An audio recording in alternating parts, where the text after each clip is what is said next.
going to get started. Once you guys come on in here and sit down. Come on in, sit down. Yeah, we've got a little talk that we're going to do. You three in the front row may win big prizes. Yeah. We may also bring you up here to help.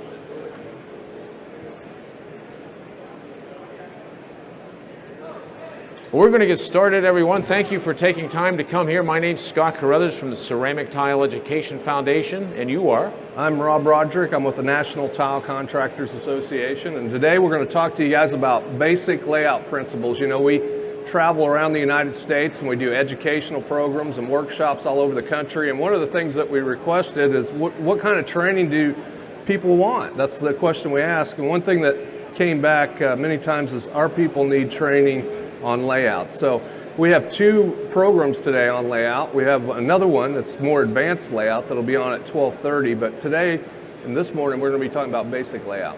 So how many people here install? One person?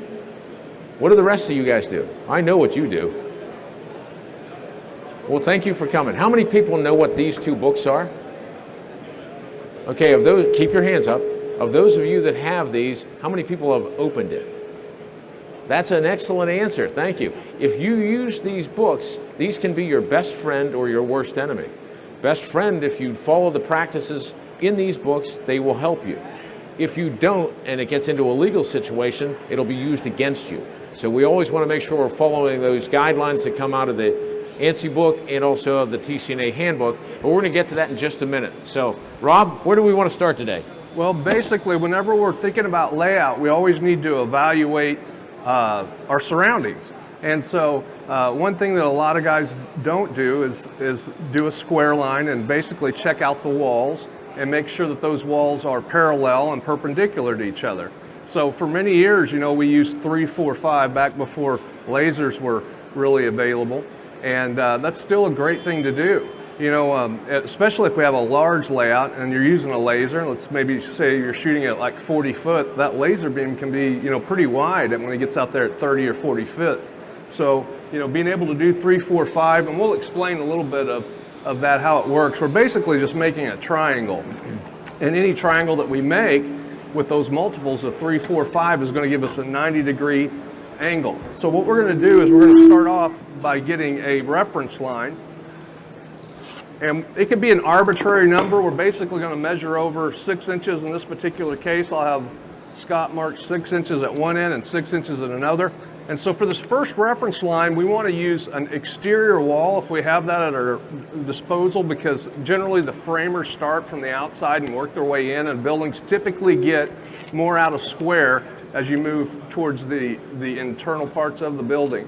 Or if we don't have an exterior wall, use the longest wall in the room that we're doing. So he's got our layout. We've got, this would be our entrance door right here that you see marked. So this is our walk-in area.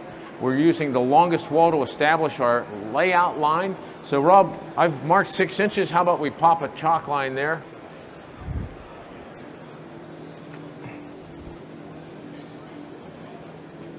Good? Yep. So we now have our reference line. Now we've got to figure out where the center is going the opposite direction. So we'll throw this out, check this out. And we are exactly 8 foot. So we're going to come in here at 4 foot, put our next mark.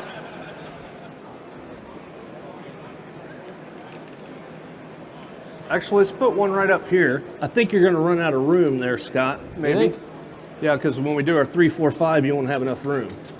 So let's set this right here. We're going to come off 1 foot. And then I'm just going to move this tape down. He's going to mark 4 foot. We're making our triangle, our 3, 4, 5 triangle. You got it? Yep.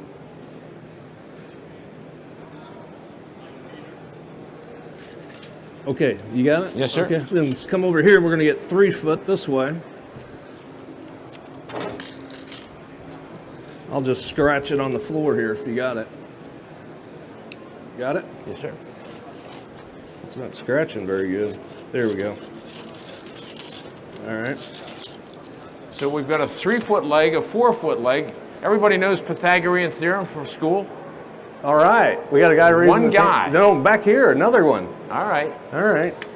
I remember being in college and they were talking about Pythagorean's theorem, and I thought, I'd done tile through college, and I thought, that really sounds familiar. I thought, oh, that's what we've been doing that forever.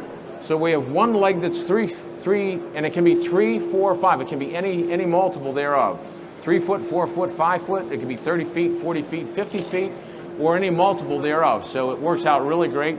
So we've got the 3 foot leg, the 4 foot leg, and Rob, do you have a 5 foot cross? Yeah, right here. So right where they've crossed, I'm going to put a mark.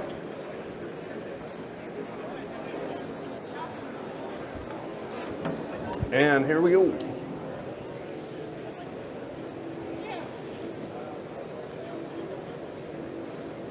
All right. So now we've got our 3, 4, 5. If we had a small room such as this, we could actually use a framing square off of our key line. We could set this up in this fashion, come out here to our key point, set that right along that line and use that. I can take a straight edge off of that, and we could mark our square line that way. But we've now got a really more accurate, because this would work for a small area, but let's say we're doing this whole area. How accurate would this be in this large area? Not very. So we really want to make sure we have it good and square, and we've done that here. Yeah.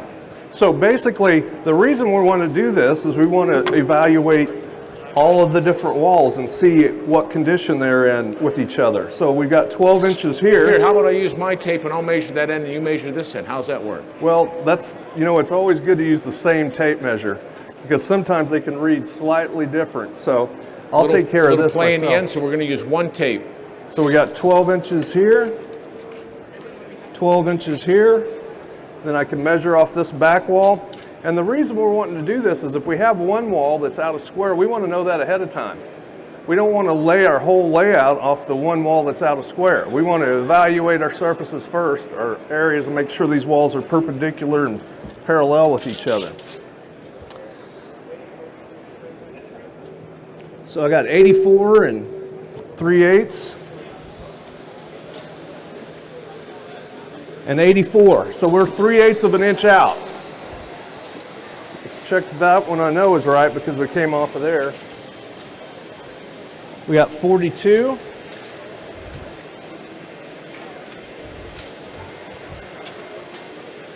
And 42. So basically we have one wall that's out of square. This back wall is 3/8 of an inch out of square. Everything else, these two walls are parallel with each other. Now we know that when we're doing the layout, we definitely don't want to start off of this wall. Also, we want to think about the cuts that we're going to put there. You know, if we start with a full tile on the wrong end of that wall, then we're going to end up having a bigger grout joint as we work our way down. So we want to make sure that we know what's going on before we get started. And that's where a lot of guys make mistakes. So are sliver cuts okay? Well, let's get into what the standards say. You know, he was just showing you the TCA handbook and ANSI. Basically what it says is we need to have our layouts centered and balanced. And the other part of that is we need to have cuts that are bigger than half tile when possible. Now there are different occasions where that's not going to be possible. You know, when the room configuration and the tile size won't allow it, or if we have a large installation, let's say you're tiling an entryway, it goes down 2 hallways into a kitchen, there's no way to center that in every aspect. Also, you know, the consideration of waste. Sometimes on big commercial projects, you know, a change in the layout can really affect the amount of tile that's used. Of course, that's something that we need to talk to with the design professional and always get approval. But the big thing is we want you to know what your cuts are before you get started. Try to have tiles that are bigger than half tile when possible, and try to have a centered and balanced layout. That's what we've got. So we've got our floor laid out. We would adjust this for the size of the tile, but what we want to talk about also is also both in the ANSI book as well as the TCA handbook, when we get to tile that are larger than 15 inches and larger, correct me, Joseph, that's the wrong number. We're changing it.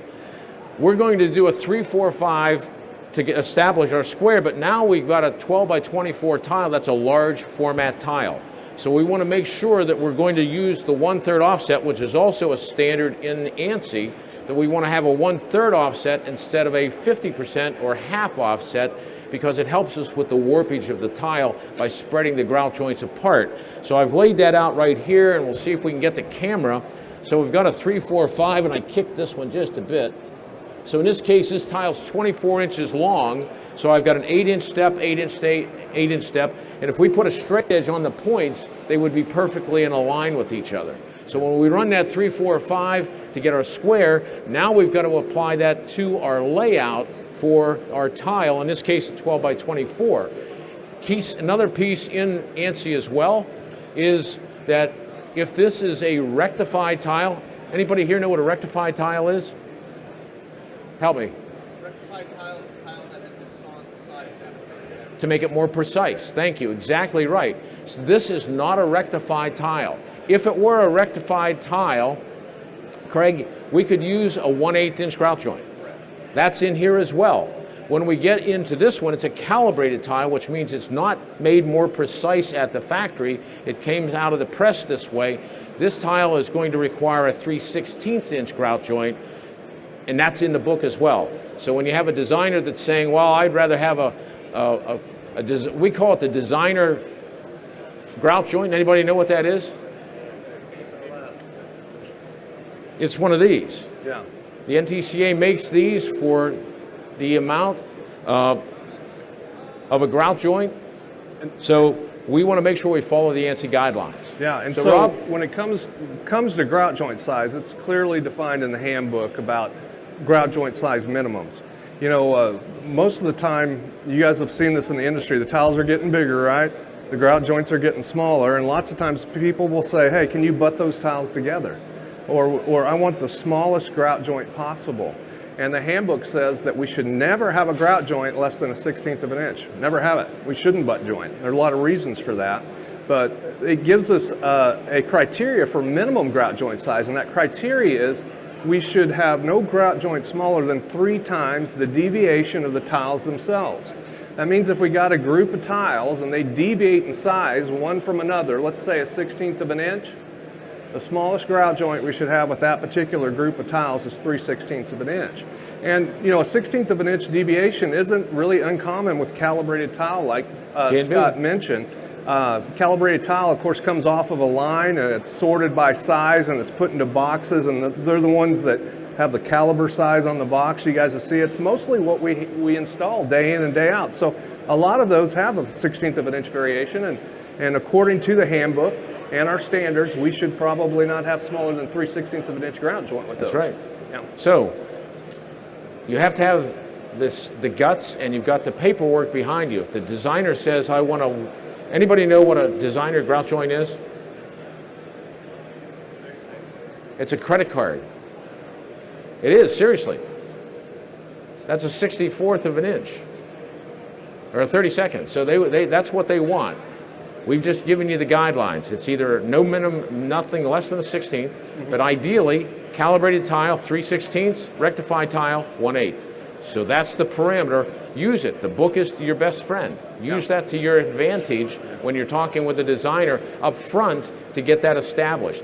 Doing a dry layout like this is very simple, and you get exactly what that area is going to be. So Rob, we ought to move to the wall. Let's move to the wall, yeah. So in the same way, when we were working on the floor, we wanted to see, you know, are our walls parallel with each other? Are they perpendicular with each other? We want to find out when we're doing a wall installation, are these walls plumb? Is there one leaning back or one leaning forward? Is our ceiling level? That's really important stuff. If we've got some micro mosaics, something like this that we're putting up, and we got a wall that's out of plumb, that's, you know, leaning 3/4 of an inch, it's really going to show in our pattern, because we're going to, of course, install this plumb. So I'm going to check for plumb, Rob, and let's see how that's going to work. Well, how Okay. big is that mosaic? 1/4 inch. So when I check this out,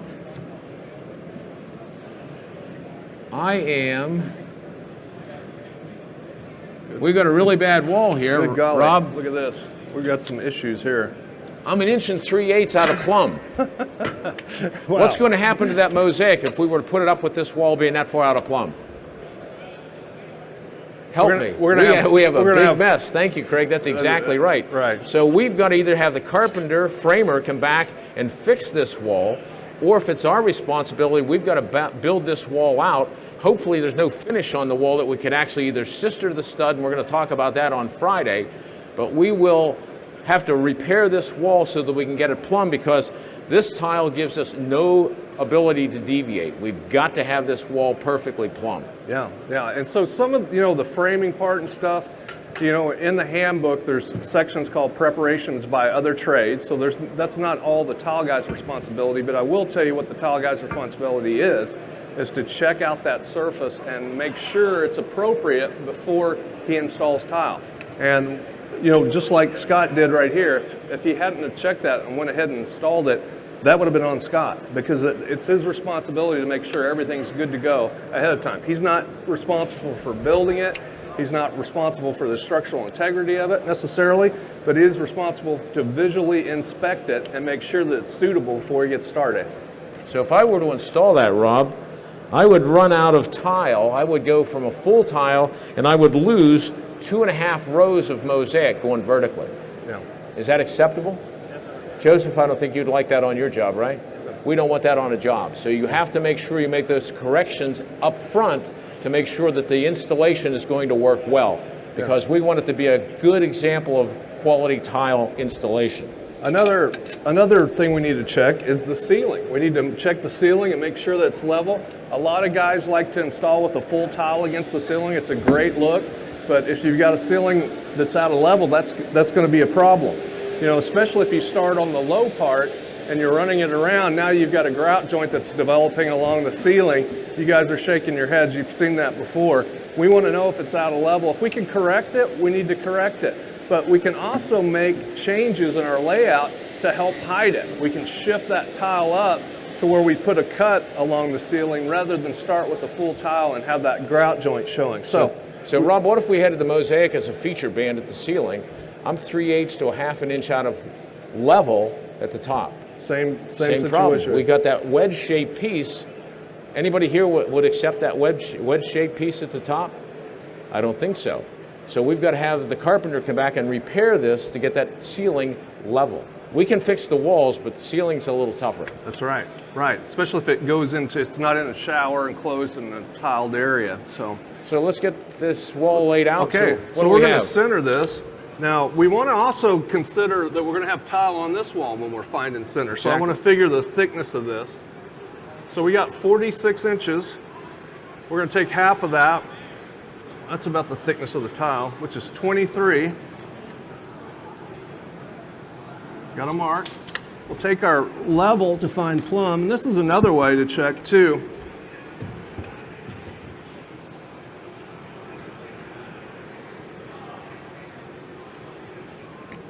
Can't hardly see in the shadow there. You see it? You ready? Looks pretty good to me. Yeah, let's run with that. Wait. Oh, wait, we're out. Hang on just a second. Sorry, we're going to try it again. That's it right there. Okay. Yeah. Got got it. It's up there. All right. All right. So is this our center line, Rob? Yep. So our center line, we've got to move this line, the thickness of the tile that's going on this wall. So if we've got a 3/8 tile on the side, we actually want to move our center line over 3/8 of an inch to allow for that tile and setting material that's going to be on this wall. So there's two ways to center, and this is the thing that guys get messed up on. You always want to center the way that gives you the biggest cut. One way to center is to center in the middle of the tile.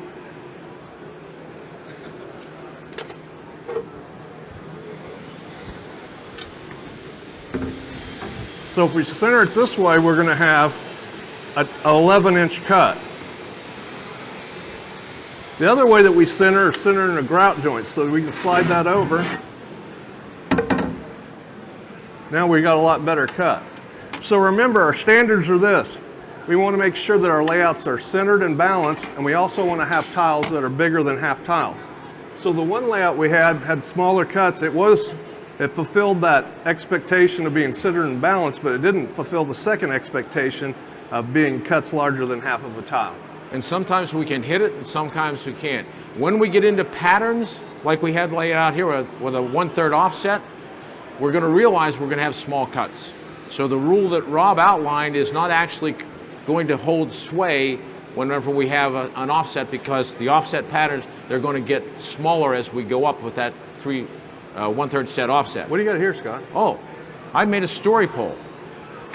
Rather than measuring, which you can be inaccurate with your measuring tape, what I did is I laid the tile out and I took my marker and allowed for my grout joint. This is a calibrated tile, so again, that's a 3/16 joint. So I marked, this is what we call a story pole. So in this story pole, I've marked the top of every piece of tile in our layout, so all I use is this. I don't need this every time to measure. So I've got my center line, Rob, so let's see what this does. We gotta get a level when line. I do my layout. We don't have a level line yet. let's Do we have get a a level center line. line here? Let's get our center line and get a level line. I tell you where this story pole comes in handy if you're doing big commercial projects and you got wall tile that carries through a dining room into a kitchen and it just It's continues through. 84 inches. Okay. Put it right here. Okay. 84. So 42. Start right there. So there's our center line. So here's my story pole. I've already done my layout. So Rob's going to give us that level line. That's pretty close. Oh wait, hold it right That's there. right. I can work off the center line. That's Okay, fine. I got it. Hang on just a second. Hold it right there. So now I've already got my layout on my pole, so I can slide this up. So if that's my center line, I realize here that I've got that size tile. How's that going to work? So you can see with it where his 6.5 mark's inch showing. cut. And you can see what he has against the floor.